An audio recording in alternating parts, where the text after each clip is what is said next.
First of all, you don't know me. We're all about that high school drama girl, all about them high school queens.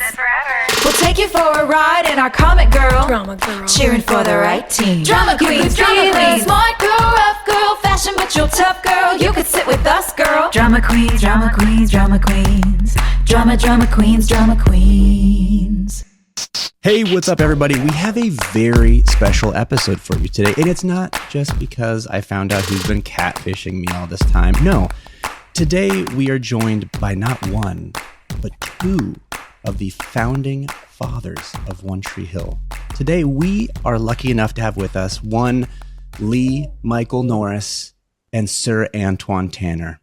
Welcome, gentlemen. Yes, sir. Hey, buddy. Hey, Twan. What's up, guys? Man, I can't call it. If I had your hand, I'd throw mine in like at the poker game. Today, we do not have Soph and Joy, as they are no doubt out making the world a better and brighter place. So this is a bit of a boys' night in, which is rather apropos, for sure, given the episode we watched. Yeah. I just realized this is like, I mean, I'm sad not to see the girls. And it's kind of like Boy Tree Hill, but it's also like drama daddies. No. We can't say that. Let's never call ourselves that.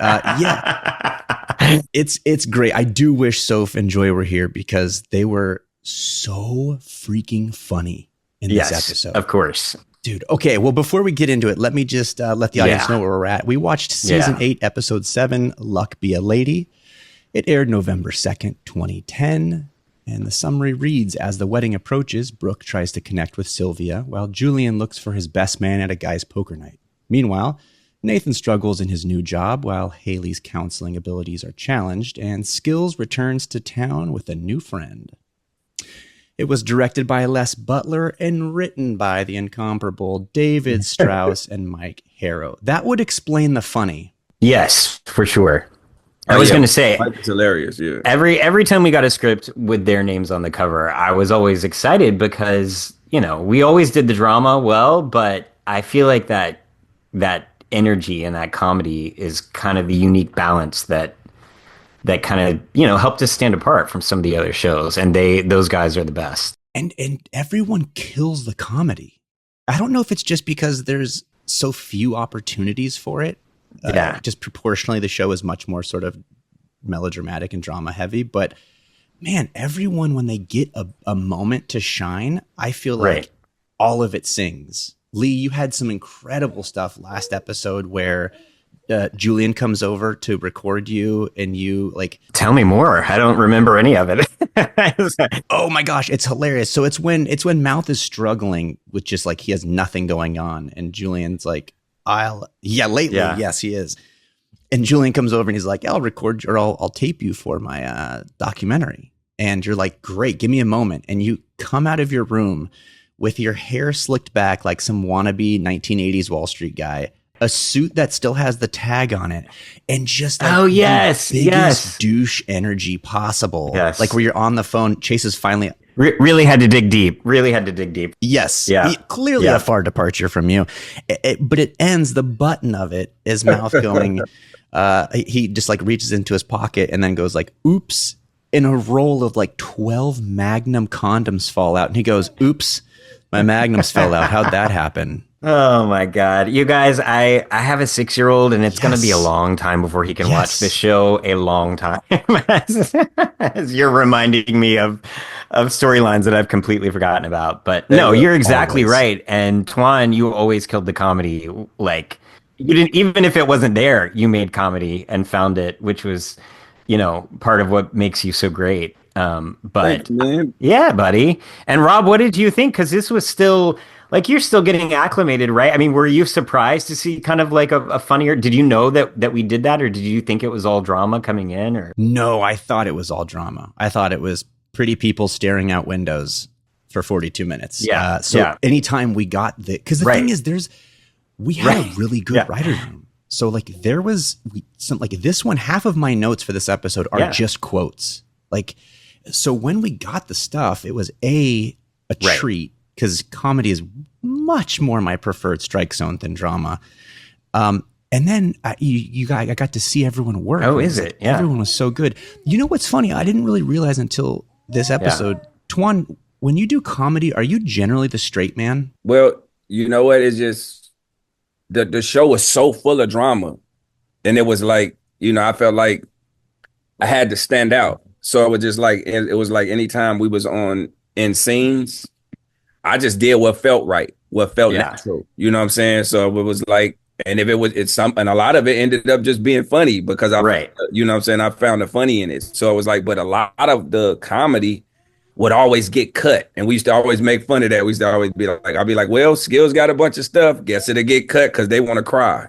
Because everybody wanted to cry. So it was like, okay, so I was always the guy that would, and like I said, a lot of times I wouldn't even try to do it. It would just be happening because that was our personalities, because we all, we always hung out, and like, me and Lee, we done hung out so damn much. You know what I'm saying? Like we'll go places and we'll be sitting back and just like what people really wanted to say or what they was thinking, I would just say it.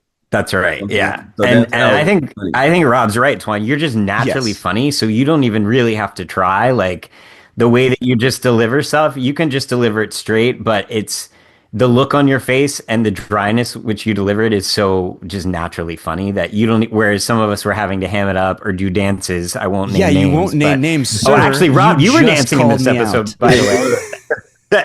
Well, no, I was talking about me. Normally, I was the one doing the crazy dances, but it was you in this. How was that? Did you? I mean, you were killing it in a way. Listen, stupid dancing is also my wheelhouse. Yeah, that's how I got my SAG card for a Ross commercial. They said, "Can you dance so bad you make us laugh?" And I was like, "Just turn the music on."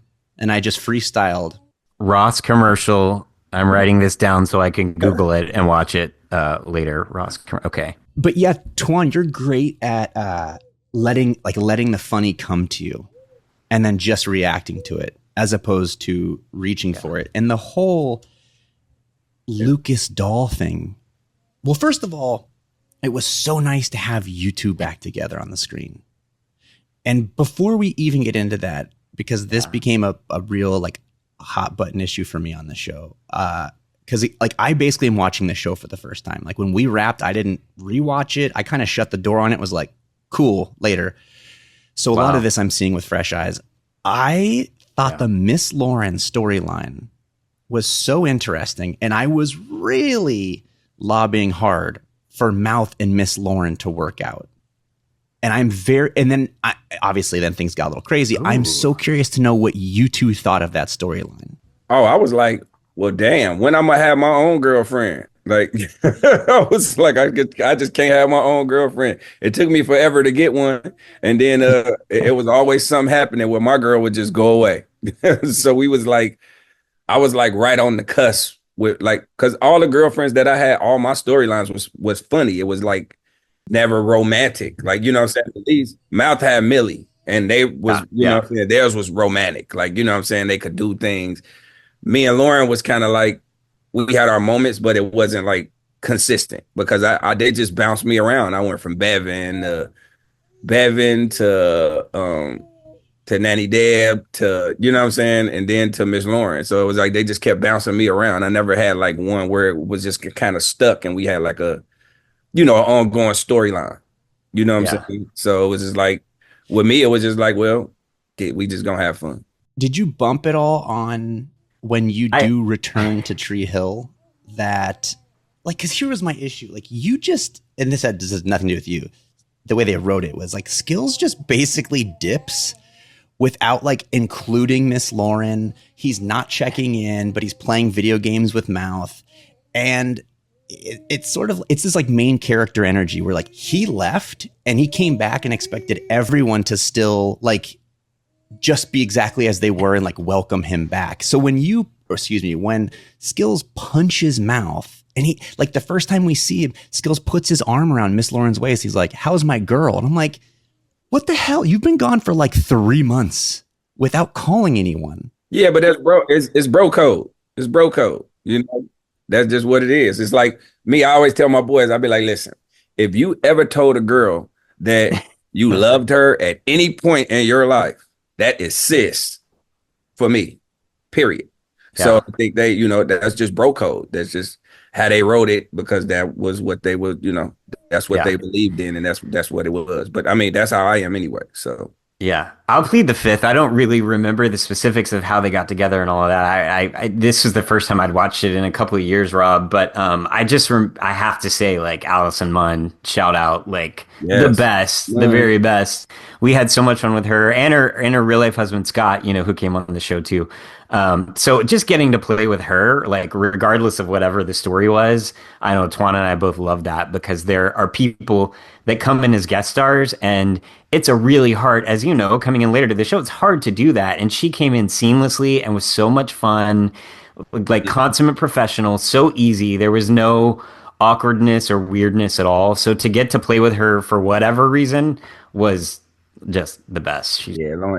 Allie Munn, dope. I love Allie. You're so right, because now that I'm thinking about it, I wonder how much of me lobbying for Mouth and Miss Lauren was actually just about wanting to see more of Miss Lauren. Yeah. Because the problem was when Skills left town, so did Miss Lauren. Absolutely. For the viewers' purposes, at least. Like, she disappeared. So I wonder if part of what was wrapped up in that was just, because like you said, every time she came on screen, I was like, awesome. Sure. She's great. Yeah, she's just solid. Yeah, and funny, and all the emotion is there, and made our jobs way easier. So yeah, anything that brought her back, I was always for. So yeah, what did you, having not watched these episodes in a long time, what did you guys think of this ep? Oh, I was cracking up. Joy and Soph was so funny. I was cracking up. I was like, they were hilarious at the damn wedding thing. You know what I'm saying? The mom, oh my God, they were hilarious. I was cracking. I was like, damn, they are so good. They were so funny though. Yeah, I was nervous. I'll be honest, going into it. It's hard. It's hard to go back and watch yourself, and when you have some distance from it for a little while, there's always this fear, at least for me, that when you dip back into it, you're going to be like, oh, that's not how I remembered it, and oh God, why am I doing this? So I was a little anxious about it. But once we got back into it, and at first I was a little like I couldn't quite place what was happening. But then when I kind of got back into it and I realized what was happening, I was like, oh yeah, I'm in. And then we can get to this maybe at the end, but like once the coda came, like One Tree Hill does a coda like nobody's business. And for listeners at home, I'm sure they're savvy enough to know the coda is the end of the episode with the big song. And but by the end, Andrea was watching it with me, and we were on the couch, and like at first I would say when the episode started, we were like snacking and just like whatever. And then by the time the coda came on, we were like, what I was like, I don't remember what happens. Like, I gotta keep going, So it was great. I loved it. And I love this episode too, because we got to see, I think, pairings that didn't, or groups of people that didn't always get to play together. Like Rob, I feel like we barely ever got to cross paths, with you. We didn't. We never did with them. They kept us at the river court. Didn't we all do Tahoe together? Yeah, or Park City. Yeah. That's right. Yes. Yeah. Yes. And, same with, I think we were always in couples a lot, right? And I love Lisa Goldstein. Like, I missed her in this desperately, but it was nice to be able to play with, a group of people who I didn't always get to see. It was so great to see Junk and Fergie back with everybody at the poker table, and those one-liners between like Jana and Junk, where I was like, oh my God, this is that was dope. Yeah. I mean, the Alex Dupre of it all, she is just, like, I've always said, like, she's so manic, and there was the perfect Alex moment when Julian he puts her on camera, and she's like, hi, I'm Alex Dupre. You might recognize me from tabloids, rehab, and internet porn, but I also do the occasional movie. And Julian's like, whoa, let's just be serious. Yeah. And she takes a beat and she goes, not long ago, I tried to unalive myself. And he's like, whoa. So it's this funny mix of her. It's like, it's either one far end of the extreme or it's all the way the other. Yeah, Jana was good. She was funny. And she's another one who's great at that comedy. Like, again, she can do the drama, obviously, the really, really tumultuous storyline that she was referring to, and play that so well, but then come in and bring sort of a lot like Sophia and the Brooke character kind of brings that energy. And And God, I love that. And I was just reminded too, you know, Antwon, you were talking about Soph, Brooke, and the wedding expo. I mean, all of that stuff. And with Sharon Lawrence, again, another pairing that at that point we probably hadn't gotten to see a lot of. Was this Sharon's first episode? It had to be one of her first, right? Second, she had the Thanksgiving one. Yeah, that's right. I was flirting with her at the Thanksgiving one. There you go. Yeah. But I mean, again, to see that, you know, that's not a pairing that we're used to seeing a whole lot of at that point. And Sharon's obviously like a legend and so good. I mean, when she's like passed out on the bench and Brooke is like talking to herself, wandering through the expo, I was just like, it made me remember, you know, all of the things that I loved about this show, that these characters are are just so rich and that we've spent so much time with them. I mean, I was looking at the show and I was like, season 8. I was like, this aired in 2010. You know, at this point, there are kids who were probably freshmen in high school who started watching season 1 of One Tree Hill. And if they'd stayed watching the whole time, by this point, they're like about to graduate from college. And you think about like the amount of life that happens in those 8 years, and that people were invested in these characters for so long. And when I see Soph doing what she was doing in the expo, even though the dialogue is not, you know, all of this is just kind of, you know, nothing really super highbrow, you really care about these characters. And it was just a great reminder of why I love the show so much. Lee, is that picture behind you downtown Wilmington? Yes, it is. That Market Street. I keep looking at it. I'm like, is that Market Street? Is that that's looking out of the window from Liquid Room? That's right. Oh, okay. All right. It just kept bothering me. I painted it just for you, Twan. No, I didn't paint that. An artist, the local artist in Wilmington did that, but I thought it was fitting for today to have that as my backdrop. No. Yeah.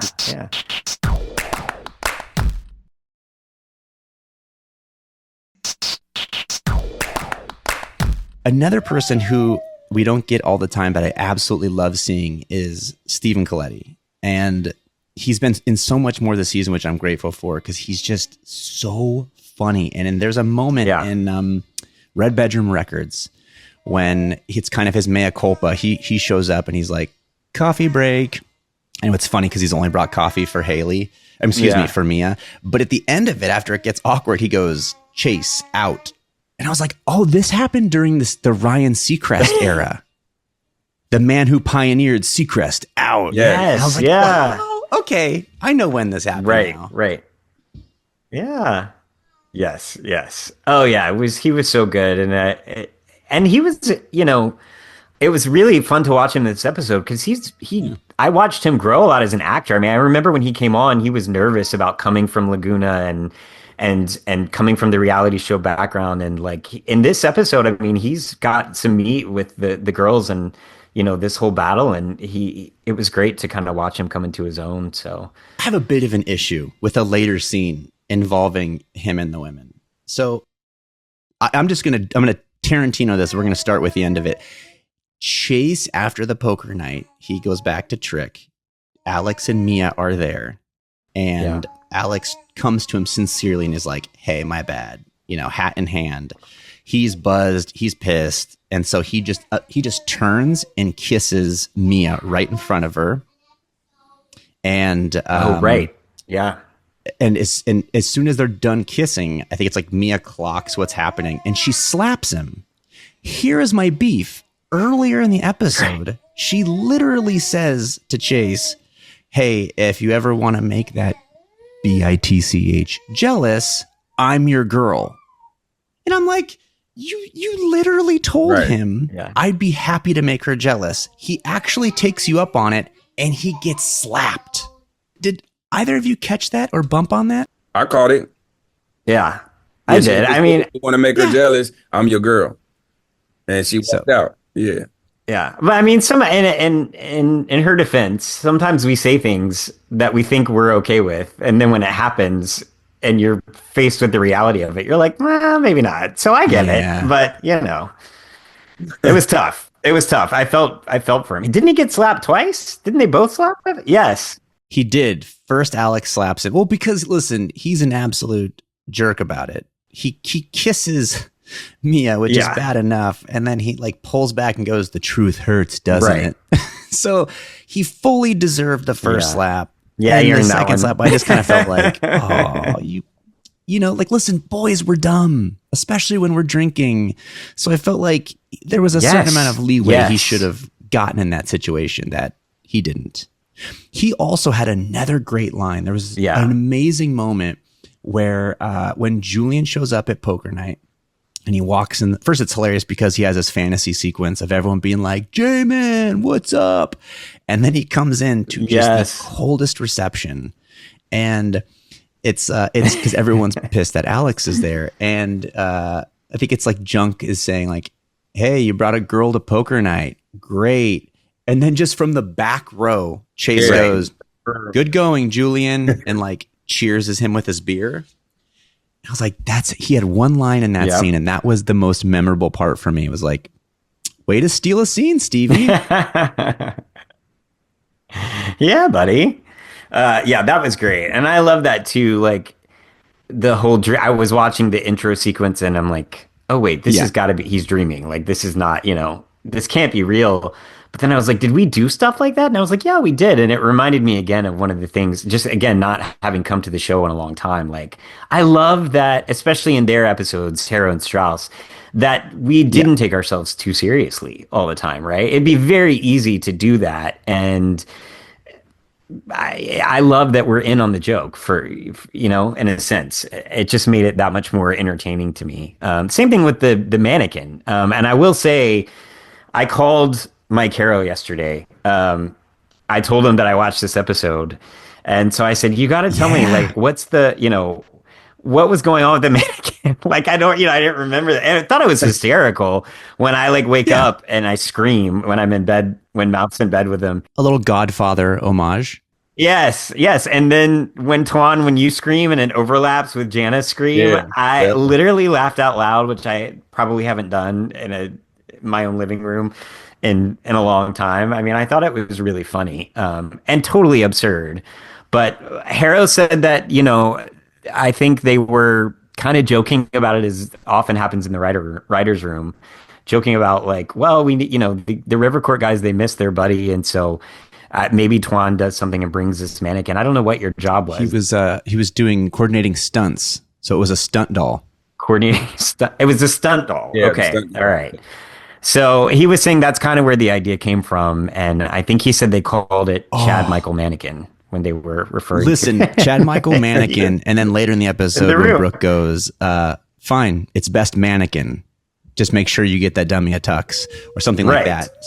Those are two terrific puns. Yes. Yeah.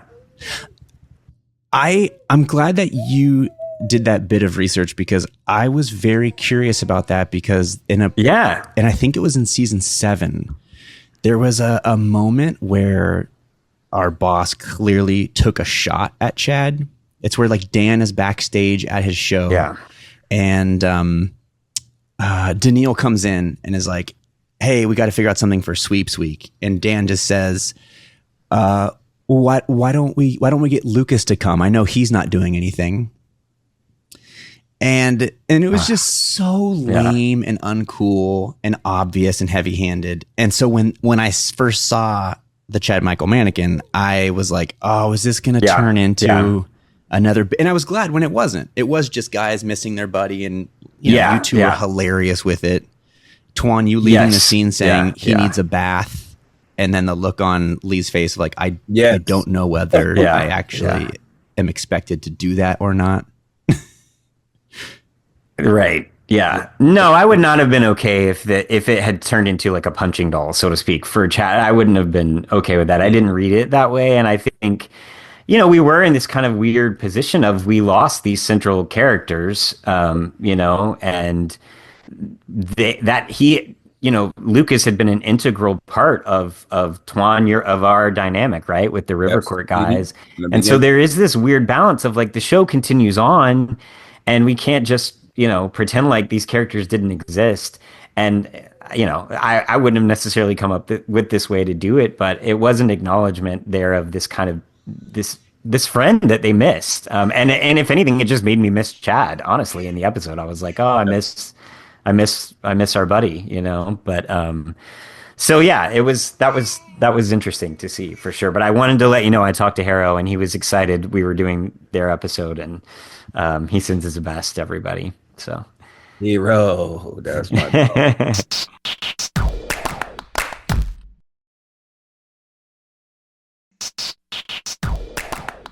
And another thing that Harrow and Strauss do really well is that thing of the way one scene will end is how another scene begins. Like you were saying with the screaming, you know, or what is it? I think like James is coming back being like, I'm an idiot. And then like someone else has just said like, oh, I'm an idiot. Yeah. Great transitions. Yeah. Very good transitions. You could see all of that through the episode, and it all did a great job of just tying it all together. And I sort of remembered like what the style of the show was, right? It was those transitions with the music driving it all. And it was really nice to see. I know what I like that I see from what we did as our original cast. We made all of the guest stars and co-stars and the new people that came. We always made them feel they didn't feel like outsiders. Like, you know what I'm saying? Like I got to come in and prove myself on this show because they're already here. And it's I think we made everybody feel like family because we was in that little small town. You know what I'm saying? Everybody was kind of together and we just kind of welcomed everybody with open arms. So I think that gave them a lot of more, you know, confidence to come in and make the scenes like organic. You know what I'm saying? Because everybody was like, oh, they're cool. Because you know how it might be. You go to a show like, you know what I'm saying? And you just like, damn, I'm the guest star this week. And I'm just in my dressing room until they call me. And when I get there, it's like everybody's quiet. Nobody's really, you know, you do your scene. And then it's like, all right, then. You know what I'm saying? It's like everybody's talking, but you in the corner by yourself. I don't think we did that. Everybody was always kind of like, you know, in a group. Yeah. Or at least we tried, I think, as much as we could. Both of you guys were great at that. I can say from my own experience. And I would say, Antwon, you are the leader of that parade. Like you were definitely the social mayor. Yeah. In terms of like, hey, everyone, like, you guys want to do this tonight? Like, you would be the sort of the initiator of the like group hang, and you were great at that. And also, that is not only is that just a great way to be as a human being, just to be welcoming and kind to people, but it's also such a smart thing to do because it is a big show. It was very successful. I can tell you firsthand, it is very stressful. I mean, all of us know it's stressful to be guest on anything because you're a guest in someone else's home. You don't know the flow, the vibe, all of it. But like when I joined our show, I was so nervous, you know, but when you are welcoming with people like that, then all of a sudden they kind of like take a breath, they drop their shoulders. And as actors, like that's when you're going to do better work, you know? So it was just, it was a cool, kind thing. And it was also a very, smart sort of like beneficial thing to do for the show. It benefits everybody. It makes the fabric of the stronger show and the relationships feel more real, and you can do better work when you trust the people that you're opposite on camera. I really wish Joy and Sophia were here because there was so many just gems from the Bridal Expo. Yes. Where was that? I was trying to figure out where that was. Speaking of where things were, James actually went to the Falcon Stadium, right? I saw that. I know. I was like, well, I guess James got to go to Atlanta. That must have been fun. I don't know how I don't remember that, but I'd same as you, Lee. I went back and rewound it looking for like a green screen giveaway. Right. Yes. It was like, no, he just got to go there, which was odd because I thought you flew him in a crew to Atlanta and you shot one scene. Yeah. What if it was like just James and like a steady cam, like he's just like holding it and it's him on his directing him. There's him going down the escalator too. Yeah. But what a cool thing for him. No, that was really cool. I had a moment too where I was like, because we did always feel sort of like this small show and we were, you know, we didn't have this big grand budget. And then suddenly I was like, wait, he's in the stadium in Atlanta. Like that's incredible. Yeah. Did he do Carolina too, right? He went to the Panthers stadium too, right? Did he? Did he? Or he went to Charlotte for Charlotte. Something like that. But the Bridal Expo stuff. Yeah, like you had said, Lee, Sharon Lawrence, that is National Treasure Sharon Lawrence, is just an assassin. Yeah. And she crushes the whole Momzilla thing. Soph is so funny. So good. And there's so many great moments. Like when she's walking down the hallway, I think it's right before she discovers Mama Baker passed out, and she's like, she's referencing Die Hard, and she's like, "Come to the Bridal Expo." They'd say, "Have a few laughs." Right. They said, "It'll be fun. Yippee-ki-yay, Mama Baker," or something like that. And then she's like, "I've been hanging out with Julian too long." I was like, oh, it was so good, man. Yeah.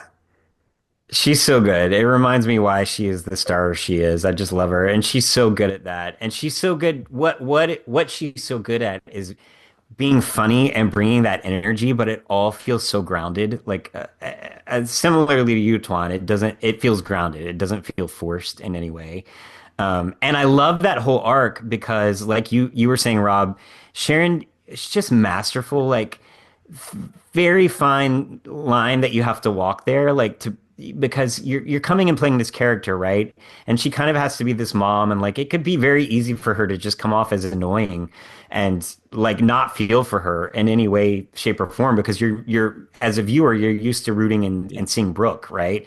And here's this new character, and she's supposed to be this kind of like mom and getting on Brooke's nerves, but by the end of the arc, you see more of where she's coming from. You see the humanities and the struggles that she's dealing with.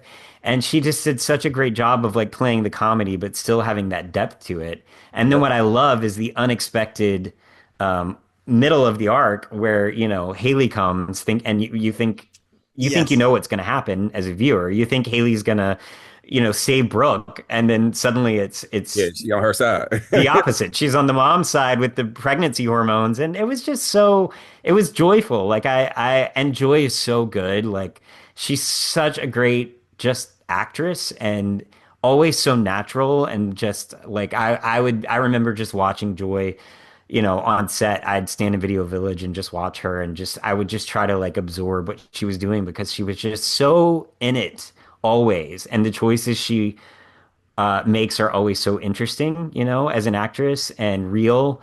And she, I bought that she's on the mom's side and not on Brooke's, but not meaning to do it intentionally. She just she right, sees a lot of what she wanted in a relationship with a mom. That's the best part, is that she's not going in there to be like a jerk or thinking she's funny. She's in earnest trying to support her friend, but her hormones are getting the better of her, and she's like, "I'm so sorry. I'm aware I'm ruining this." What's interesting is that there was a moment, I think, in last season where Julian basically explains that his mom, he was worried about her and how she watched her go through a depression and how he couldn't save her. And then what's weird, right, is that this season, Sharon Lawrence shows up, and she's Sharon Lawrence. So she's like floating through the room. She is quick on her feet. She's well-spoken. And when we were doing the episode covering, I was like, I'm a little confused. I don't see the woman I thought we were learning about. And then at the end of this episode, it was great that she gets too hammered, passes out, and then tells the Brooke, reveal. Hey, don't tell Julian, he worries. And I thought, what would you guys do if you were in that spot? You're married men. If we were in whose spot, in whose shoes? Like, basically, who gets priority? Is it, do you tell your partner, or do you keep? I know. Well, that's part of why I wanted to keep going. I was like, how is she going to handle this? Because, you enter that delicate space of, it was clear by the end of the episode that she recognized that she could have just gone to Julian and been blatantly honest about how horrible it all was. And you can see her pulling back and realizing that that's a special relationship for him. And it may not be a perfect one, and very obviously isn't, but she doesn't want to tear that down. And she wants, to give the mom a chance. But it also lets her know that, like, oh, maybe, there's more to this that we may have to deal with, eventually as a family, and the repercussions of this. Twan, what would you do? I wouldn't snitch on her. I wouldn't snitch on her. I would probably. That's what I meant to say.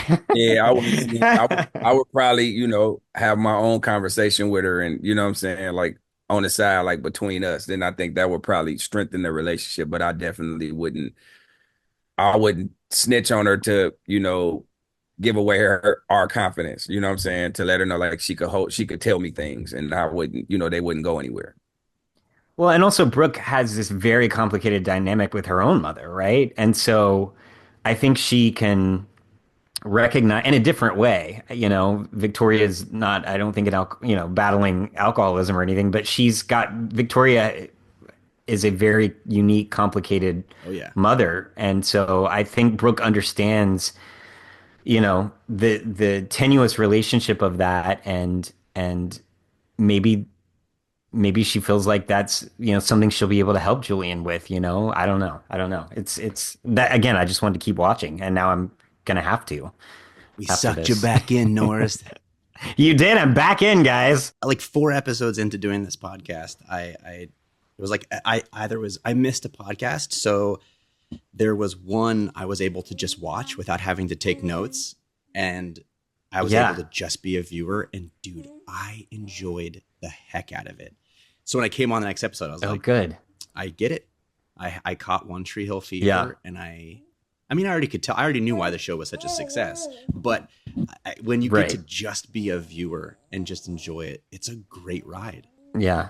You haven't seen any of the earlier seasons, have you? You're going to have to go back and do a deep dive with all your free time. Yeah, Drama Queens 2.0 will just be me talking about seasons 1 through 5.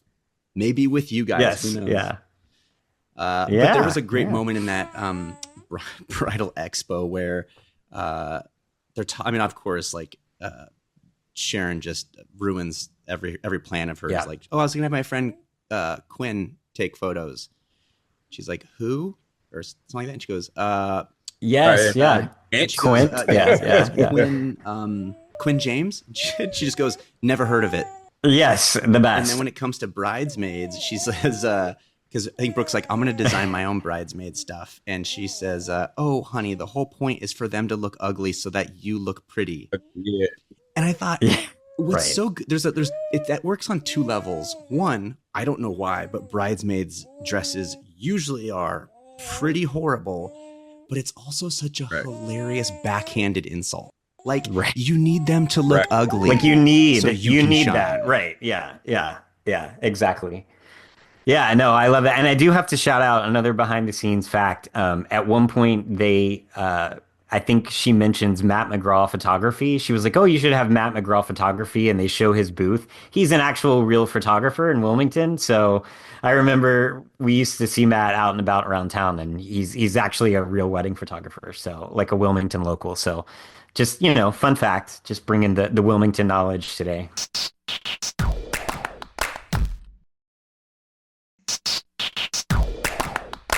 Totally off topic and unrelated, but I referenced this in an earlier episode, Lee.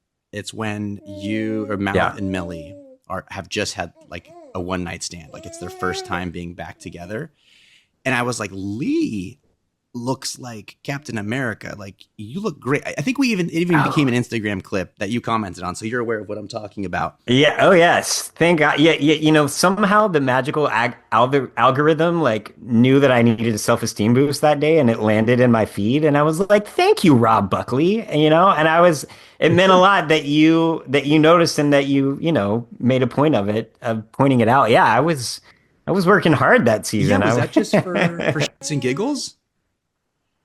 Well, I'll tell you, when you go to set every day with James Lafferty and yourself and Antwon Tanner and Austin Nichols, you got to step up your game, man. You feel some pressure there. But no, I think the reality was, I think maybe I was engaged around this point in the wedding. We were starting to get to that, and I was like, I want to feel good about myself. So I was putting in some extra reps, and then, I noticed the shirt started to come off more on the show, so I thought they must be paying attention. But then that all went out the window next season when they made Mouth gain a bunch of weight. So I know when he had the fat suit, that was the craziest when you had the fat suit. Yeah. There is this weird thing that happens on our show where it's like the emasculation of Austin, where when he first came in, he was like this slick, cool producer, and then as soon as he becomes a love interest, it's at every turn that they can make him as unleading man as possible, they try. And it like, for example, he doesn't know how to high five. That was in the episode prior. Like, what 30-year-old guy doesn't know how to high five? The thing is, Austin is so immensely likable and charming that it never works. That's what I was going to say. Yeah, it doesn't. He's just so funny that I remember that as just being like a goof. He's just laughing at it because he was so goofy doing the thing. I can't even remember, he just made it work, to his credit. And I think we all had instances where we felt like, you know, we didn't quite know what to do, and we just had to commit and make it work. And he was always nobody better than him at doing that. But yeah, I noticed that in this episode too. It was interesting to see the kind of dynamic of him with all the guys, right? And not used to being with them. But I loved it. I loved that the stereotype was kind of flipped on its head, and then it's not, you know, that he is sort of uncomfortable at a poker night and that he'd done all the decorations in the back, you know, and I love that. I mean, I'm not your stereotypical guy's guy who had like a poker night. And so I could kind of relate to him in that sense of like wanting to win people over. And so I did find that interesting and likable in a way, that he's not just your average bro, but also, yeah, I'm not for emasculating anybody. I don't just to do it. But I thought in this instance, it was interesting to see, you know, kind of that. Yeah. And I say that because it wasn't until I watched, like I said, the episode where Mouth and Millie hook back up, and then they started to kind of have you like being around in a tank top, and you were looking great, and then my brain went, oh, but next season is the fat suit, and I just wondered, is there a chance that like the super glow up, the Captain America glow up inspired a random storyline? Because I remember at the time even being like, what? Like trying to politely ask you, like, what the hell? And you were basically like, I don't know, dude. Do you, to this day, do you know what that was about? I don't. I can speculate, but I mean, you know, I don't really know. This is the place. I think I remember something like, I think they were saying something about how Lee, how your character or something lost a job or something, and he was depressed. Yeah, that's why he came back. You had went away, right? And to some job, and then came back, right? Maybe. No. I don't remember what this setup happened was. Is, and this happened like now. This has already happened. Is that at the start of season 7? Yes, right. Nathan is accused by this woman of getting her pregnant on a one-night stand, and it's about to make news. And Nathan's like, "Hey, this is untrue." And Mouth, being the stand-up guy he isn't reporting. And Mouth's boss is like, hey, man, report the story. And then Mouth on air is basically like, no, I'm not going to report this story because it's hearsay, and that's a person's life, and it costs Mouth his job, even though he ended up being right. So what you're seeing now is like, so he's already been unemployed. He's kind of devolving, right? Which is why he's working as the bar back at Trick. To Mouth's credit, he did start a podcast, which I was remarking that he was way before his time. Yeah, where are my royalties, guys? Come Seriously. On. So again, it just, like I said, the fat suit of it all, I kind of was like, was this just... I don't know. You know, I don't know where it came from. I do know that, you know, there was some notice that I've been working out more and stuff like that. But, and I think there was this kind of reminder of like, oh yes, you're supposed to be the nice guy, the average guy, but I never felt like any amount of working out was ever going to make me look like Chad or James or I always felt like I was who I was. So I don't know where the plot line came from. I do remember being just extremely concerned, obviously, about wanting to get it right and tell it in a respectful way. Yeah. And, we had a lot of problems with the makeup test for that. The makeup didn't end up looking right. I think they needed to spend more money on it. And, I just at a certain point felt like, gosh, my prayer is that people watch this and they see that I'm trying to honor what is a very real struggle for so many people, and that there is no trying to make light of this. So that's the way that I approached it in every instance that I could. But, it's just one of those things where I think season 9, listen, it is hard to spin yarn and stories for this many characters for that long. And I think this was just one of those things where they thought, we'll just put him in this situation and see what happens.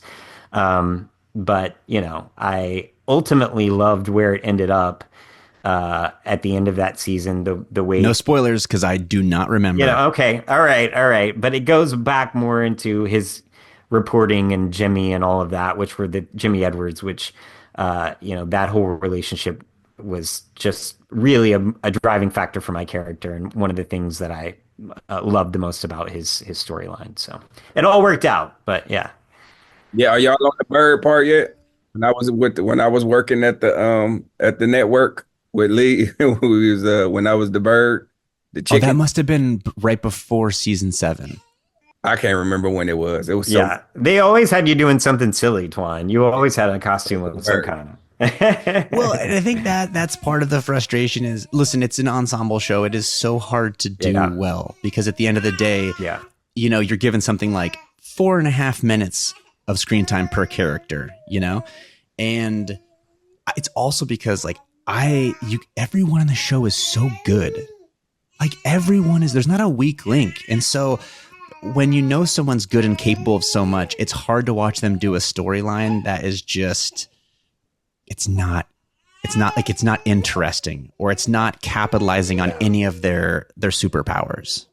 Well, and two, I was another just observation of coming back into this and looking at it. I pulled it up on, Hulu or HBO Max or whatever it was. And I saw all the seasons and I was like, God, 23 episodes. Like there was so much to fill. And it made me kind of nostalgic for that time in a way where you had more room to breathe and kind of really dive in deep with characters. Now, sometimes that resulted in episodes that were more filler episodes, but it was nice. It just made me a little bit nostalgic for that time where you really had time to sit and get invested in characters.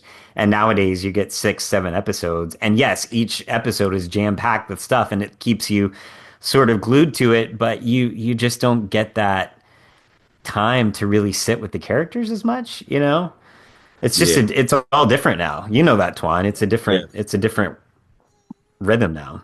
Yeah, it's totally different. I just did those 2 movies on the East Coast when I went and worked with the guys who did The Irishman. Yeah. And it was so different. It was like the industry has changed so much. Yeah. So different. I was like, wow. Like it was like shell shocking on how much it's changed. Like super shell shocking on how much it's changed. So it's just like, but I get it. Yes, yeah. But I did miss that, like, it made me think back to when you used to have to wait a whole week in between shows, right? And so that's why that coda had to be so good, was because you had to get people hooked and wait another 6 days to come back and find out what happened, So I just binge it. Yeah. Dude, our show's undefeated when it comes to music. So good, yeah. Did you guys find it odd that Julian didn't have a single friend from back home that he could have called? You're overthinking it, Rob. You're overthinking it. Well, and apparently a behind the scenes thing was our boss did not want to have a bunch of like hot friends like show up, which is a whole other weird thing. But poor Julian, he's trying in earnest. Alex kind of bones him by cheating and rigging the game so that he wins, because that's right. Everyone leaves super pissed at him, which is why he's literally left with a mannequin as his best man. Yeah, that's it. Yeah. The one-liners that were flying at that table were it got brutal. It got harsh. And it was again the unexpected. They did a great job of setting it up as like, oh, it's going to be this fun boys' night, and then it all just goes awry. But I loved again that they brought Junk and Fergie into all of that. 2 characters that are criminally underused, and then suddenly they're trading barbs with Jana. As far as the Austin and the best man thing of it all, I mean, it just. Who ends up being his best man? I think, is it Jamie? Oh, that would be great. Yeah. That would be great. I think it was. Yeah. I think it was. I don't recall, but after seeing I didn't remember it being one of us. And after just seeing how terrible it went tonight, it would make sense that it's Jamie, which would also be so incredibly endearing. I did love the through line of Jamie found a frog throughout the episode. That was great. That was so funny. That's one of my favorite runners. Clay is talking to Nathan at his house, and he goes, "Hey, I got an interesting call last night." And Nathan goes, yeah, sorry, Jamie's been calling everyone about the frog that he found. And Clay's like, no, wait, Jamie found a frog? Right. That's awesome. And I was like, yes, that's a perfect moment of seeing like a grown dude, just like he's still a little boy. Yeah. You found a frog? That's incredible. Well, and also now, like, you know, going back and watching this as a dad now, right? At this stage in my life, like, it's funny because now as a dad, I identify with it so much more. And it's like when our kids do something, anything that we find funny, like we tell our friends about it. And like if you were just dropping in on that conversation from nowhere, you'd be like, oh, a kid found a frog. But like when you're talking to your friends about your kids, it's like, oh, he found a frog. Like you're rooting for them and you're in that stage of life. And so to see that kind of evolution of these characters who we started with in high school and now they're parents, and to be watching it now as a real parent myself, like I just approached this from a whole new lens that made the show that much more interesting.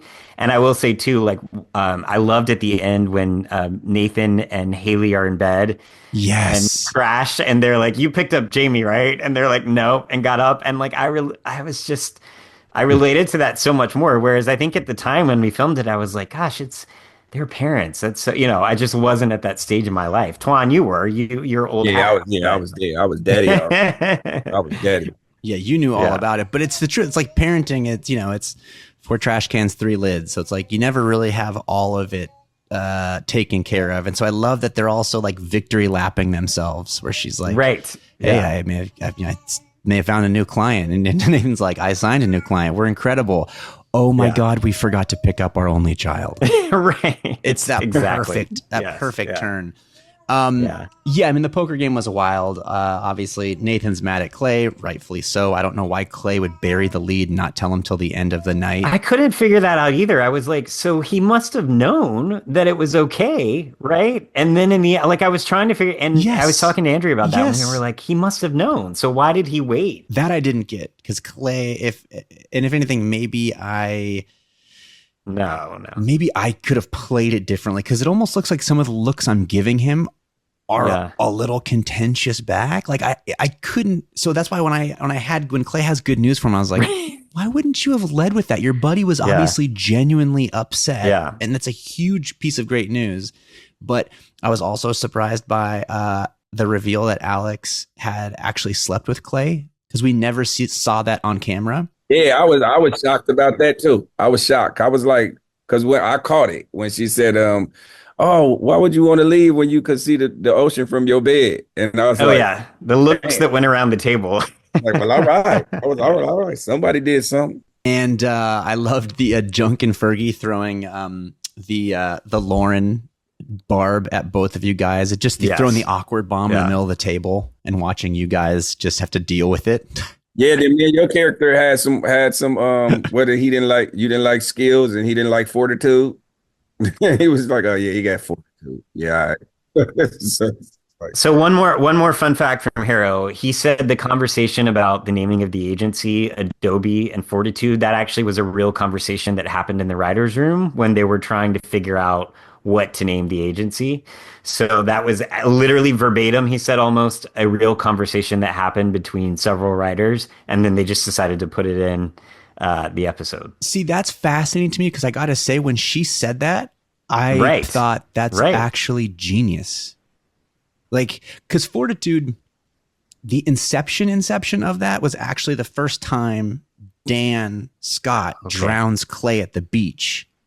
When he's like, you're responsible for your own life. You're the one who has to like fix it. Right. And he says, you got to have fortitude.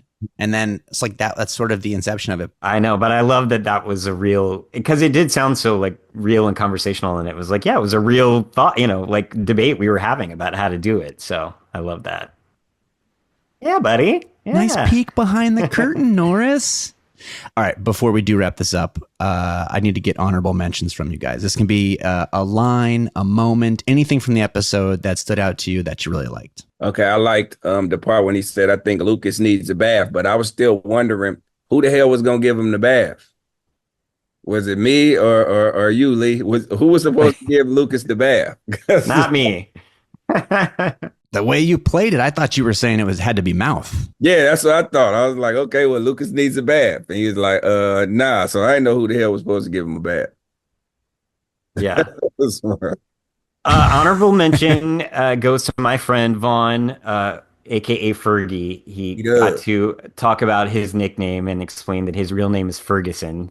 So shout out to Vaughn. Shout out also to Cullen Moss, our intrepid junk, who explains his nickname was from his parents owned a junkyard. So, these are characters that have been around since the pilot, and they were faithful actors and friends to us, and showed up, whenever they were called, and they didn't always get as much of the love as the rest of us got. And so I just was so happy to see those guys and get to hear more about their characters. And, they're both such great guys. And I just loved that moment for them. So they're my honorable mention. Yes. Yeah. Those guys are great. I've got a 3-way honorable mention. Chad Michael Mannequin would be my first. That name is so freaking funny. I'm so glad that you knew that. And then there was 2 one-liners that were so good. One was it's when Alex goes to Trick and she sees Chase and Mia talking.